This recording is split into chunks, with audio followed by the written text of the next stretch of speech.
আসসালামু আলাইকুম ওয়ারাহমাতুল্লাহ। প্রিয় ভাই ও বোনেরা, দুনিয়ার জীবনে কষ্ট, দুঃখ, দুশ্চিন্তা এগুলো যেন আমাদের সঙ্গী। কখনো রিজিকের সমস্যা, কখনো রোগব্যাধি, কখনো সম্পর্কের টানাপড়েন।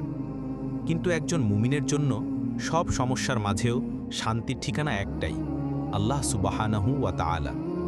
আল্লাহ তাআলা কোরআনে বলেছেন, আর নিশ্চয়ই আমি তোমাদেরকে পরীক্ষা করব কিছুটা ভয়, ক্ষুধা, সম্পদ, জীবন ও ফলফলাদি হ্রাসের মাধ্যমে, আর ধৈর্যশীলদের সুসংবাদ দাও। সূরা আল বাকারা ১৫৫ নম্বর আয়াত। ভাই ও বোনেরা, দেখুন, আল্লাহ স্পষ্ট বলেছেন তিনি আমাদের পরীক্ষা করবেন, কিন্তু সেই পরীক্ষায় সফল হওয়ার উপায়ও বলে দিয়েছেন, ধৈর্য।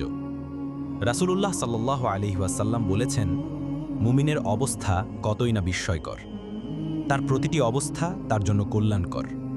যদি তাকে সুখ দেয়া হয়, সে কৃতজ্ঞতা প্রকাশ করে, এতে কল্যাণ আছে। আর যদি কষ্ট দেয়া হয়, সে ধৈর্য ধারণ করে, তাতেও কল্যাণ আছে।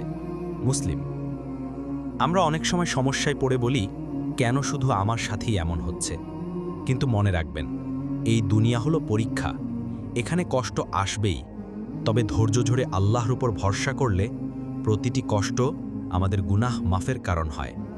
আরেকটি হাদিসে রাসূল সাল্লাল্লাহু আলাইহি ওয়াসাল্লাম বলেছেন, যখন আল্লাহ তার বান্দার জন্য কল্যাণ চান, তখন তিনি তাকে দুনিয়াতে কিছু কষ্ট দেন। বুখারী। অর্থাৎ কষ্ট মানেই ধ্বংস নয়, বরং সেটাই হতে পারে জান্নাতের রাস্তা।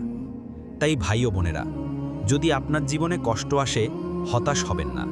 ধৈর্য ধরুন, আল্লাহর কাছে দোয়া করুন, নামাজে দাঁড়ান। মনে রাখবেন, আল্লাহ সাহায্য খুব কাছেই। আল্লাহ বলেন, নিশ্চয়ই কষ্টের সাথে সহজই রয়েছে। সূরা আশ-শারাহের ৬ নম্বর আয়াত। আজকের বার্তা একটাই, ধৈর্য ধরুন, আল্লাহর ওপর ভরসা রাখুন। একদিন সেই ধৈর্যের ফল আপনাকে জান্নাতের দিকে নিয়ে যাবে ইনশাআল্লাহ।